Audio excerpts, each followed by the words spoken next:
Hi there, welcome to my channel, A Wonderful Sheep. Here I like to share my love for arts and crafts, stationery, and bits of my life in Seoul, South Korea. Today I'm back with another cardboard painting.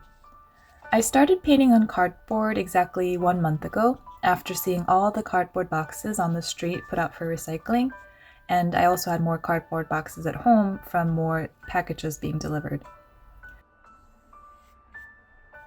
Lately, I've been painting subjects of feel-good stories coming out of the coronavirus outbreak. I've already shared one of the paintings and stories on this channel, and I'll link that in the description below. So just to talk about this painting first, I'm going to be painting tomatoes, and I'll explain why in a little bit. But I sort of just dived into it without much careful planning. I had a reference photo, but I didn't follow it very closely. I just looked at it now and again to see how the tomatoes ripened and generally where the lights and shadows should be.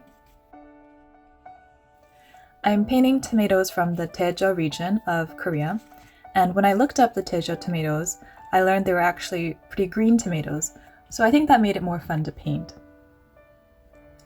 I accidentally approached the piece like a watercolor, even though I'm using poster paints and acrylics. I ended up watering down the paints a lot, so the paint went on very thin at first. There was no reason behind that, and I just kept adding layers until most of the canvas was covered. During the process of painting, I didn't really know if it would come together at all.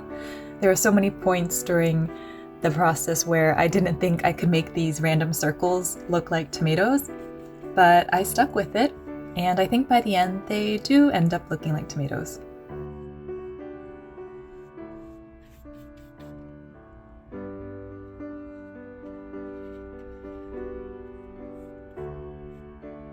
Overall, the piece is kind of dark because I didn't prime the cardboard with white or anything. So if you want to paint on cardboard and you want a brighter piece, you could paint the cardboard white first to have a nice bright canvas. I think in the end though, the overall dark mood isn't too bad. To be honest, I really didn't like it at first when I finished, but it's been growing on me. And I took a picture of it when I was done and sent it to my mom, and she said it was good, so I decided to edit this video and share. So as I said, these are tomatoes from the Daejeon region of Korea, and the reason why is a few weeks ago I saw a news story about these tomatoes. I guess every year in around February, the Daejeon region normally has this big tomato festival, which is really important for the area and the local farmers in the community. Basically, it makes or breaks their season. But of course, with the coronavirus outbreak, which started earlier here in Korea than the rest of the world, the festival was canceled and the tomato farmers were left in a really difficult situation.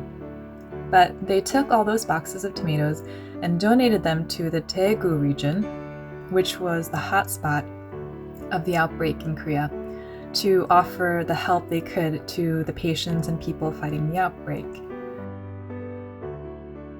And when I saw this story, I just felt very moved that even though they were facing really difficult financial hardship, the farmers made the best of the situation and acted to help others.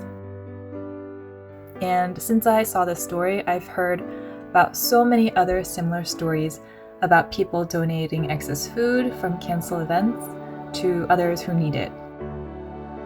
I saw in an email from my alma mater that after the university moved all the classes online for the rest of the semester, obviously because there's no students at school anymore, the dining halls closed, and the dining hall services donated all their perishable foods to the local food banks. And I've seen the same stories for sports teams with canceled games. I know Tottenham Stadium donated all their food from the arena to the local community as well.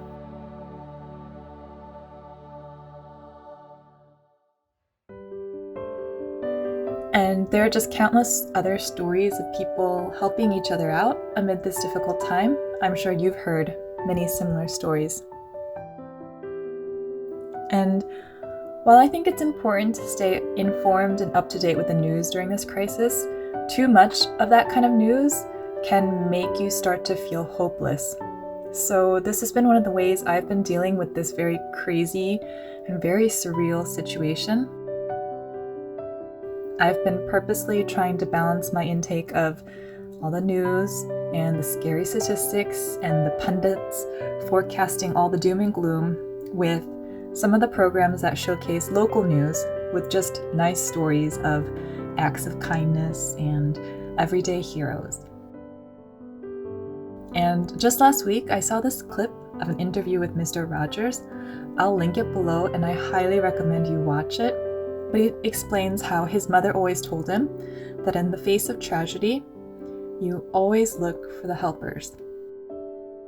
There will always be helpers, just on the sidelines. But if you look for the helpers, you'll know there's hope. And Mr. Rogers just summed up why I think this series has helped me a lot. So I hope wherever you are, first I hope you're healthy and safe, and I hope this video inspires you to stay creative and to look for the helpers. If you have any stories that have inspired you recently, I'd love it if you would share them in the comments. And thank you for watching, and stay safe, everyone.